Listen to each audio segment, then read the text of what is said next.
Hey, Ray, man, what are you drinking over We're there? back. Turn your mic on, Ray. How's that?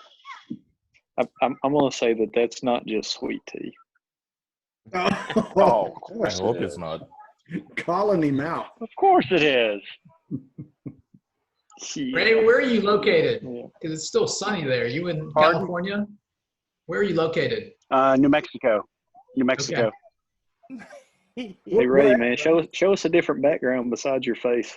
Where you at, buddy? We want to see the aliens, Ray. That's what I'm talking about. Oh, man, I was for sure there'd be an alien statue in that park. All right, that's pretty much No. the creepiest background you could pick. A grown man talking to other grown men in a kid's park. Just saying. We're not all Oh, grown. Drinking Film at 11. tea, and You I may think want to you guys rethink know that. the Hey, Tarek, I got a question for you. Fire away. It seems that more than on a single occasion, but whenever we play the same coach multiple times in a season, say he's in our conference, you play him once for, during the in conference, and you play him for the conference championship, something like that. It seems to me, or seems to be, that if you win one game, the next game you lose, even if it's, even if you're even teams, or even if you're ahead of, your team is better than them, they either come back in the second game and make it close whenever the first game was a blowout. Is there any kind of something built into the game to kind of come back in the second part? J9 can tell you for this. Me and him we can't get anybody else to play us in Dobie, so we end up playing each other every time. Unfortunately, I beat him during the season, and he beats me for the national championship. So should I lose the first game against him on purpose so that I can win the second game, or do I have a chance in both games? Or Collusion. Well, I can't talk about the code today. I haven't seen it in years. But when I was there, that wasn't a thing. There was no tie between past interactions between teams and how it would impact the game that was happening at the moment. That wasn't a thing. I'm 99% sure it's still not a thing. Why you probably see that is because coaches are smart and they look back and they're reading every word of the play-by-play and they're seeing what you did to them last time and they're adjusting, just like in real life. But Scott probably has better data. It's one of those things where you probably are having some bad experiences and he can go through and say, I'm on the wrong end of the wrong game. hey, I feel you, Jay Hunters. I've been there plenty of times, especially against Jay. So as far as I know, that's not a thing. Alrighty. Yeah. Oh, I have a question. When it comes to recruits, and now we can see the potential from very low all the way up to very high, are they distributed following the bell shape where they are normally distributed? You have a ton of averages, then a handful of very lows, and a handful of very highs, but then most of the players are just average potentials? Or am I reading too much into this? I don't know how it's structured today. I can just tell you how it used to be. So when I was there was a bell curve, and we would apply. So when we would, the code, if I remember this right, to create a recruit. So it's going to go through and it's going to look at each attribute and it's going to put each attribute on a bell curve. And then those attributes are adjusted. So there are guardrails. So you don't have like an offensive lineman that can run a 4.2 40, right? That's not happening because we know based on height and weight, even the fastest lineman might be a 5-second 40, the very fastest. So there's guardrails put up based on these parameters. And then within that, there's a distribution that applies to each attribute. So if you think about that recruit population overall, You're going to have some rock stars. They just happen to get lucky. God gave them, the God of the simulator gave them great attributes across the board. They got lucky. And you're going to have some very shitty recruits. They were very unlucky. I'm not athletic. I'm not fast. I'm probably not going to get a scholarship offer.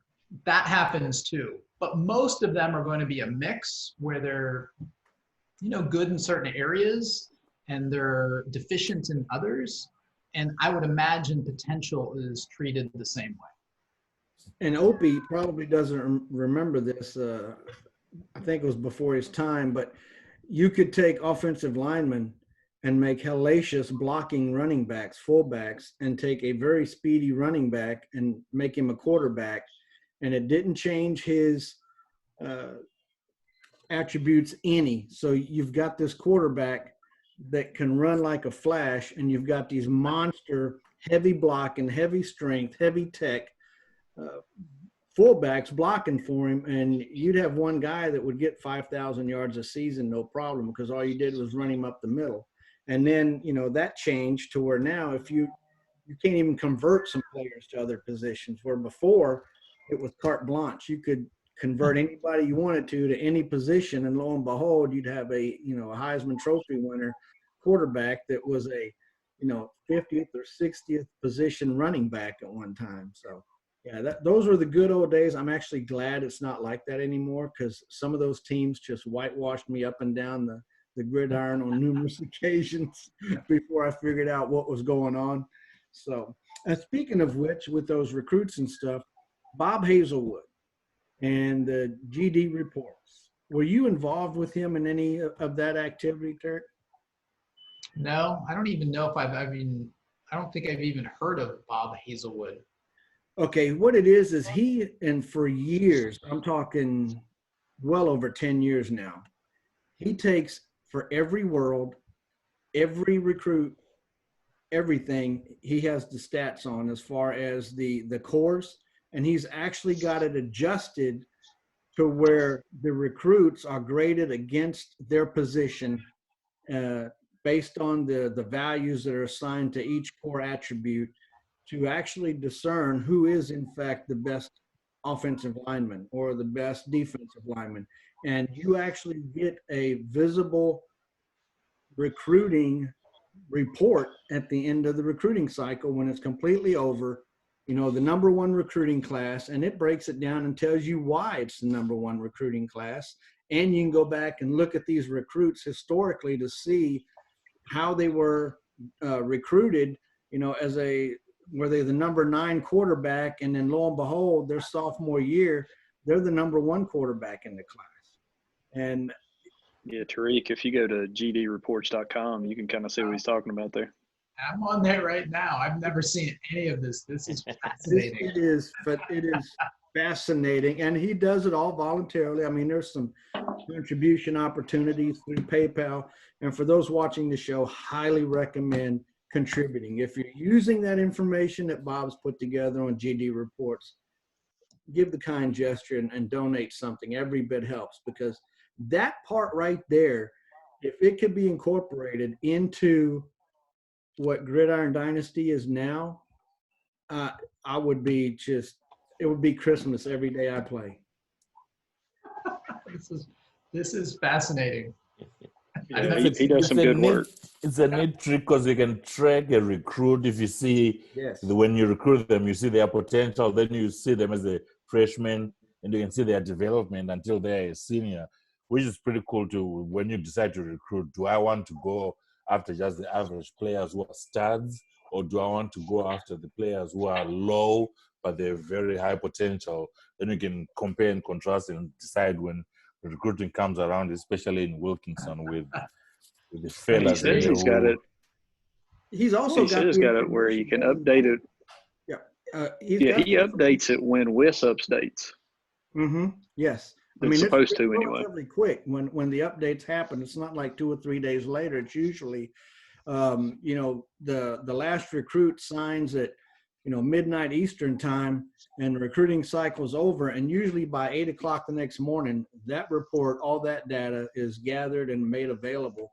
And he actually has on that website how he makes those determinations, how he allocates those points, if you will, per attribute, per position. So it's not a secret, and you can actually set those numbers into your own personal position categories for your team and come up with the exact same score that he has for his players. So it's very accurate, and it's something that I know I look forward to, and I can only imagine, the others as well. And if you look, it actually shows there's a map that shows where every school is for every division.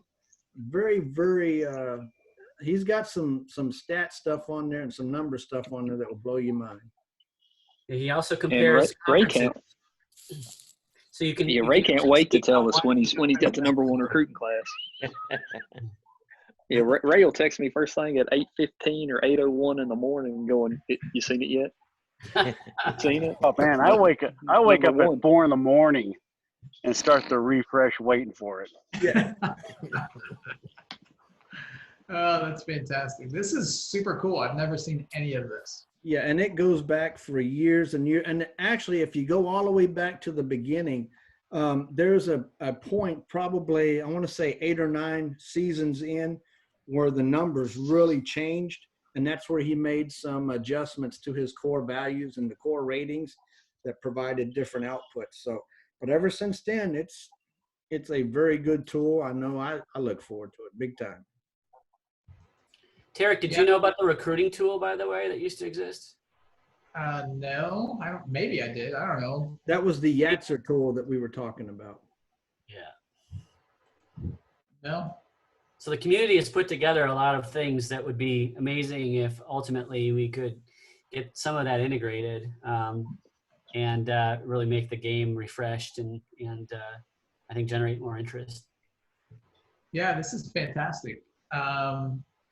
Yeah, I think maybe that, I'm happy to reach out to Scott and just ask him, what are you guys doing with councils and who's driving the direction and the growth of these games? I don't know the answer to that. But that was happening when I left. So I left in 2009, and we were still doing that. Even we were acquired by Fox, but none of that changed. We were still, this is how we want to grow these games. And Fox didn't care. Fox didn't care about us at all. So we were basically doing what we'd always done, even after we were acquired. So as far as I know, in 2009, we were still doing that. I don't know if it's still happening, but I'll ask him. See, I know they had great ideas. Yeah, they had a GD council and everything. I can't remember everybody that was on it. It was a lot of more of the elite coaches at that time. But I do know Bob Hazelwood was on it, because he would come back and he would post things in the forums and stuff like that. But I honestly can't remember who else was on there, but I know he was on there for sure. And Bob, I know somebody questioned it lately, and they said that they haven't heard or done anything for quite some time. The last time I can remember them talking about anything is when they changed something over and they was doing the beta testing back when we had where you could do practices and stuff against the other teams and things of that nature. That's the last time I knew that the council had actually done anything. So it's been quite some time.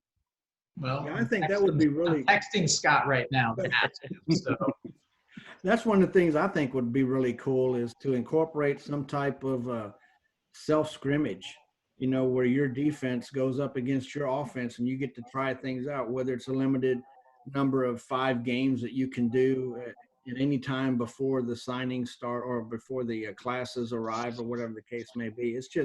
It's one of those things where, you've got 3 exhibition games to figure out if your plan works, but sometimes that's not enough if it's a real intricate plan or you're looking for consistency.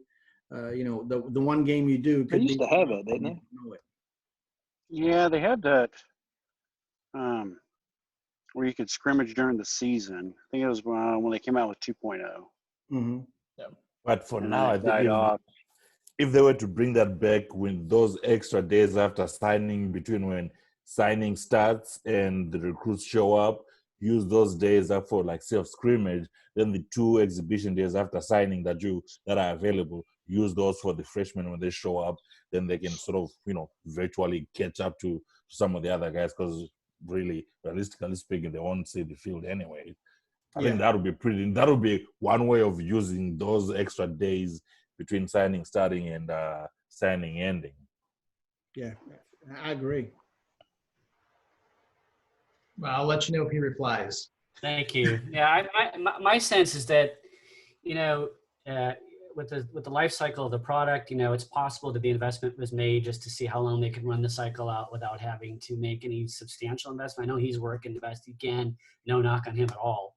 But I think I'm just wondering with COVID and this increased interest we've had over the past few months, is if it would be enough to tilt the scale as far as the bean counters are concerned, to think that, well, wait a second, you know, maybe there is still opportunities here to make larger investments and see what that can turn around in terms of interest. Because if you're going to have a marketing effort, you want people landing on pages that don't look like they're from 2014 or 2009. You know, it needs now to look different. And but I also understand how that's not a cheap investment. So I'm just hoping for the best and want to know, you know, how we can help.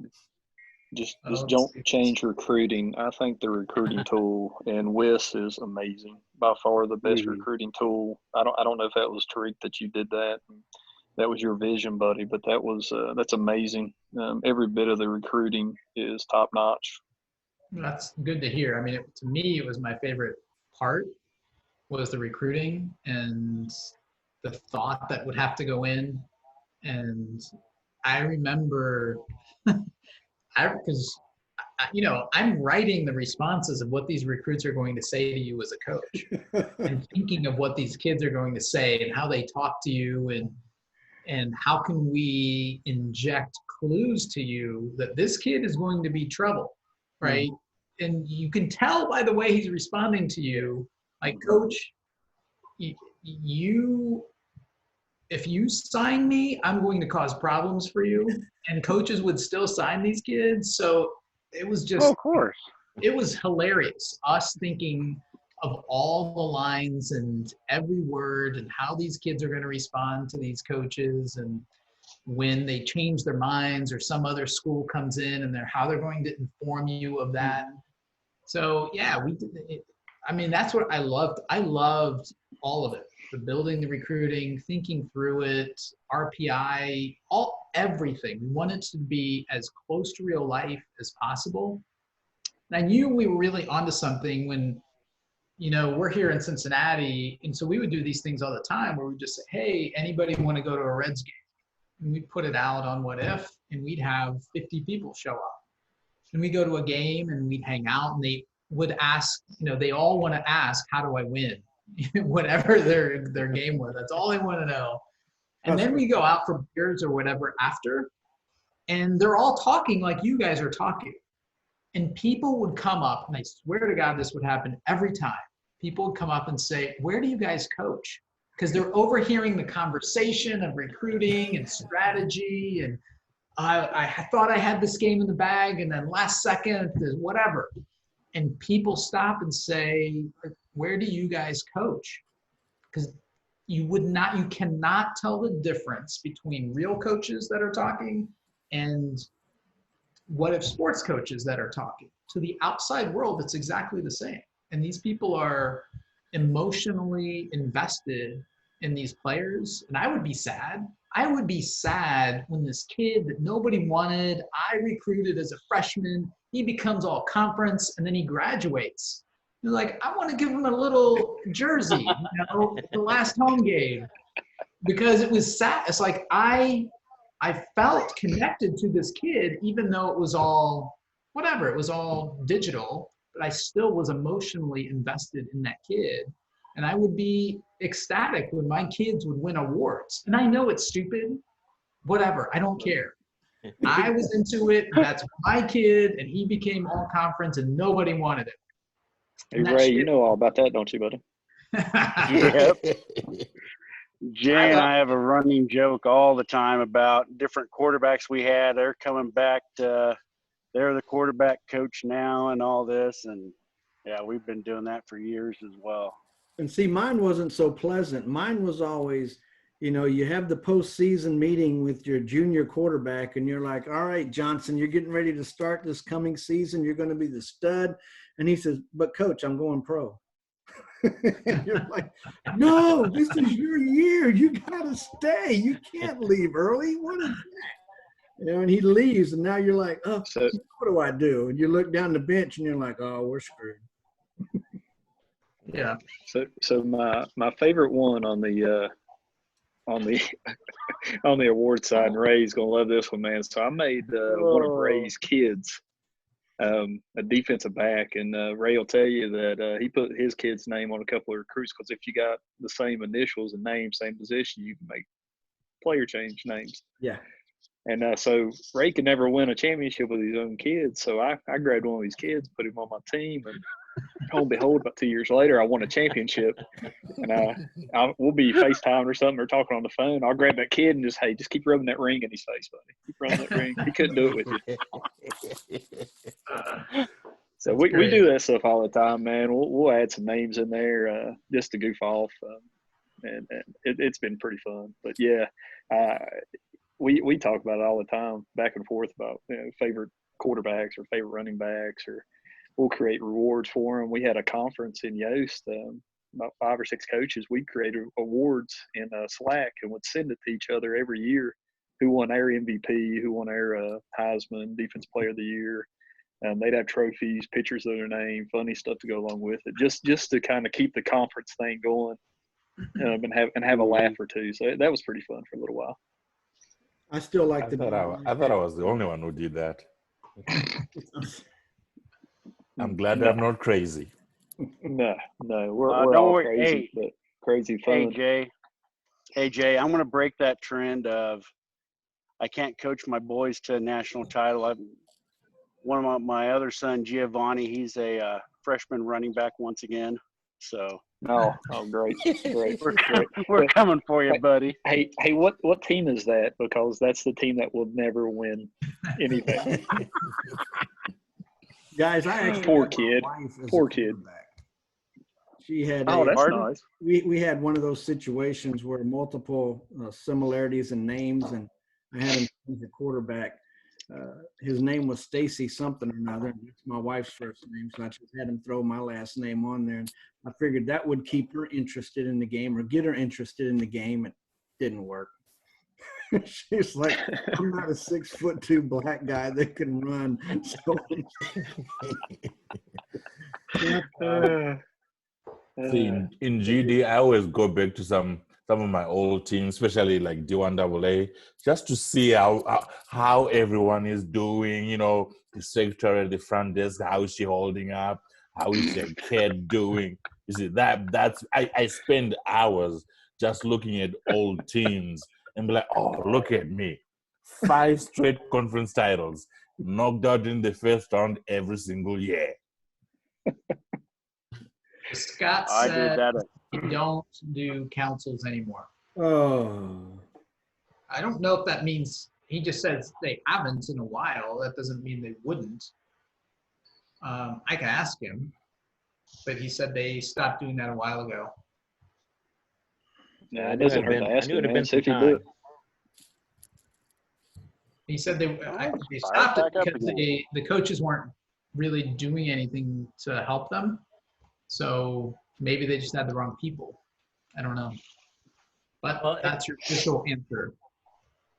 I'll set a ticket in and ask for him and just say, I'm happy. I can coordinate if he can clearly articulate what it is that they would be looking for out of a council, and I would work with the more veteran owners here to arrange for that and see if we can find a match so that they're getting what they want and giving people an opportunity to give some feedback.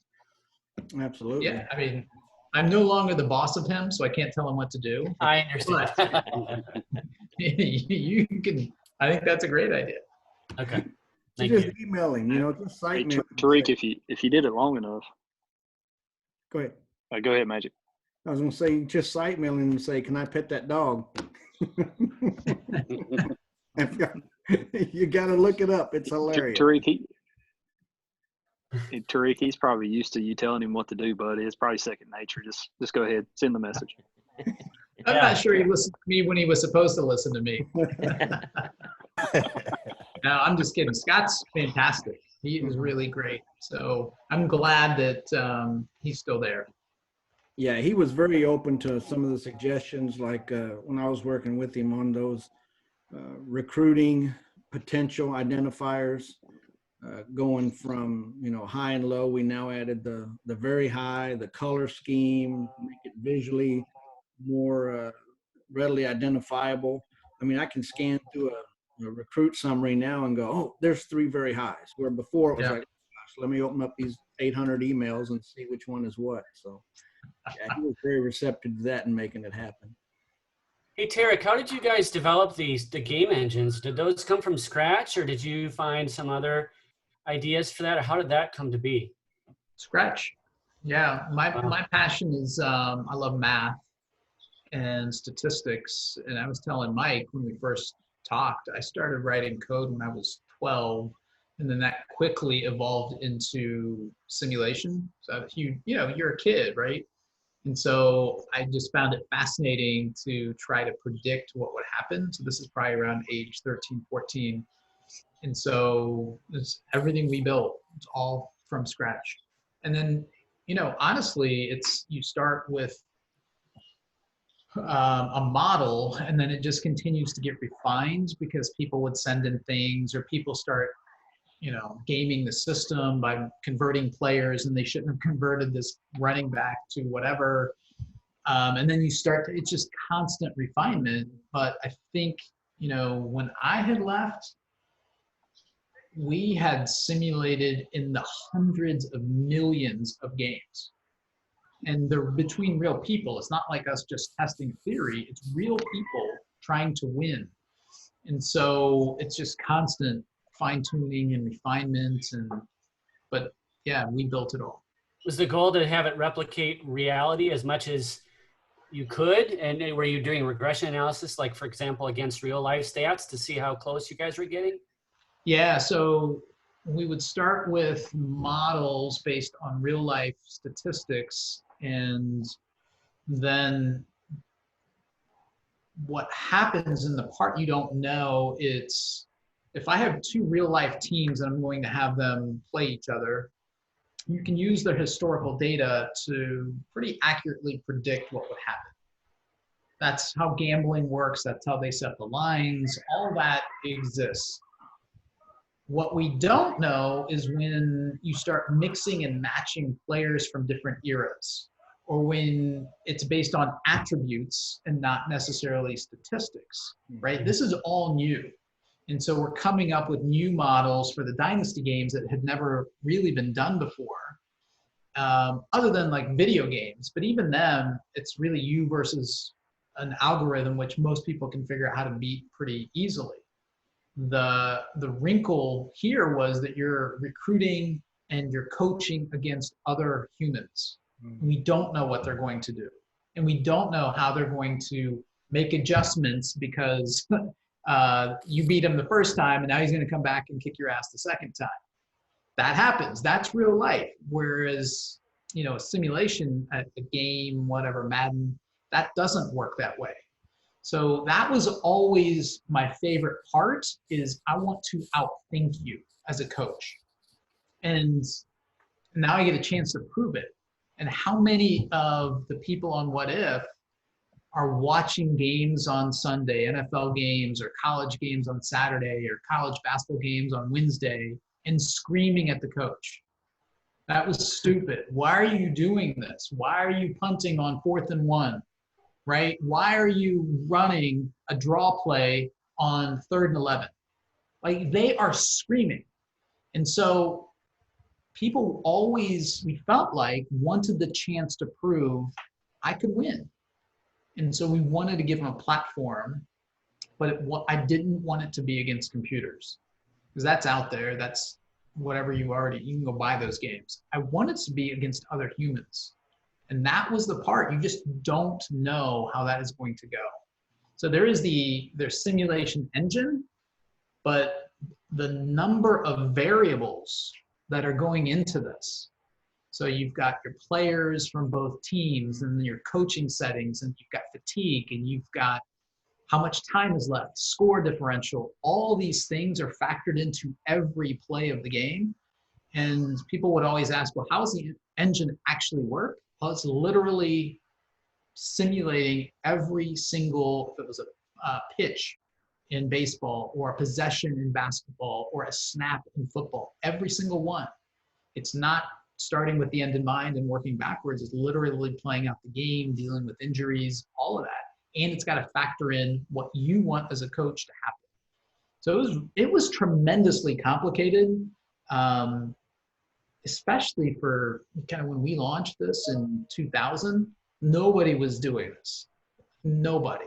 It was really ahead of its time. And I think the reason it grew so fast is because of feedback from people like you, where you guys love this and you're passionate about it and you want it to be as realistic as possible, and you hate when you lose. And so you're eager to point out things that you think are incorrect. And I was telling Mike the first time we talked, when I was there, so this is 9 years I was there, I read every single email that came in, every single one, because I want to know how we can make this better. And there were times where people would be upset and they just want to scream at you. And back then, I'm not sure I'm mature now, but I certainly wasn't mature then. So I would get into fights with coaches because they were so mad that they lost, and they're like cussing and death threats and you don't know anything, because they're just mad because they lost and they don't feel like they should have lost. And I want to defend what we have built. And I didn't know any better. I didn't know that coaches really just want to vent and they want someone to say, yeah, that sucked. I can't believe you lost that game. That's all they wanted to hear. But that's not what I was responding with. I'm like, statistically, whatever. And they're like, fuck you, nerd. I don't want to hear that. Hate what if. I hate you. I'm going to kill you and your family. And it was, I learned quickly that is not the right way to respond to people. It is not about winning an argument. It is just they really are so passionate that they want to be heard when they lose or when they have an idea. And so that was another thing that we did, and I carry a lot of this with me to this day. If someone would come in with an idea, so if Mike comes in and says, hey, this would be a really cool idea, and we talk about it as a team, and we'd say, yeah, that actually is a really good idea, and we would put it on a board, and we would prioritize all these requests. And whenever we got to Mike's, whatever he had suggested, it could have been the next day, the next week, 6 months, a year from now. Whenever that went live, I personally would send him an email. Hey, Mike, remember when you sent this to us 8 months ago? Well, that went out today. I wanted to thank you for taking the time to submit that. And then everybody, they feel like they own the game, right? That's my idea. And then they would go brag about it in the forums. I hope you like that idea because it's my idea, and they did it. So that's the way it used to be. I just believe that is the right way to run a business, is that you listen to the people that pay you, right? I'm not saying everyone's right, but they're not taking time to reach out to you if they don't care. And people were passionate, and I loved that. That's why I loved doing these things and going to Reds games and going to Chicago and like being involved and being in the middle of all these people that are passionate about making something great. That is it's like my favorite memory of my time at What If was people like this kind of conversation. People get excited. I loved it. It's great. Well, I guys, usually vent to Jay, and I bet he's tired of me venting to him every time I lose a game. Oh, Jay and I, a few months ago, Jay and I got into a good argument. I can't remember which teams were playing, but there was a game he was just beating the hell out of me. And all of a sudden, the third quarter, I had a punt return. Fourth quarter, I had a kick return. I took over momentum of the game. came back and beat him. Momentum, And, I was. We were going back and forth. That was so the worst pissed game off. ever. I've never been so mad. This Sam Houston team of his was unstoppable. The only person that stopped him was Jason Freeman and Richmond, and when he left, and I finally got a hold of him, and I beat his ass for 3 quarters. That fourth quarter, it just felt like the game said, enough's enough. You're going to lose, and it did it in the most special team kind of way that just frustrated the hell out of me. So yeah, I remember that to this day. That's a good one, Jay, right? it was momentum. It was momentum. Just like in real life, you take a kick return back, there's a momentum swing. That's what it is. That's what the game's all about. I think Right, the guy Curry? had like 130 total yards in that whole game and won. So I don't know. Momentum, special teams, whatever. Well, guys, just like with Ray, there's the sun setting. We're going to have to draw this thing to a close. Unfortunately, I feel like I could go tap a keg and sit here with you guys all night, as a matter of fact. So, but definitely enjoyed having everybody on. The links that you used to get here today should be the same for every future show if I've got everything set up right. So each and every one of you is welcome back to the open format in future episodes. We're going to try to do this every night at 9 o'clock, every Thursday night at 9 o'clock time. So Tarek, by all means, you're welcome anytime. Thank you, sir. I appreciate it. On to interact with you. And for everybody else that's just now seeing this for the first time, by all means, look in the forums under This, That, and the Other in Gridiron Dynasty. There's a link to the show, and you can use that one to get here. If not, just site mail me. I'm on the Magic. That's just send it to Magic, and I'll hook you up with the special link if you need one. But for the most part, it's been a pleasure. Not necessarily, I'm kind of sad that we didn't get the secrets on how to win all the time, but it was definitely up, left, right. I thought. There you go. Cheat codes. Exactly. So guys, again, thank you so much to each and every one of you, and look forward to seeing you on future episodes. Y'all have a good night. All right. It's great talking to everybody. Thanks for bringing back so many memories. Mike, thanks for organizing this. Not a problem. Glad to do it. All right. Appreciate it, Mike. Yeah. Take care, everybody. Peace out. Take care.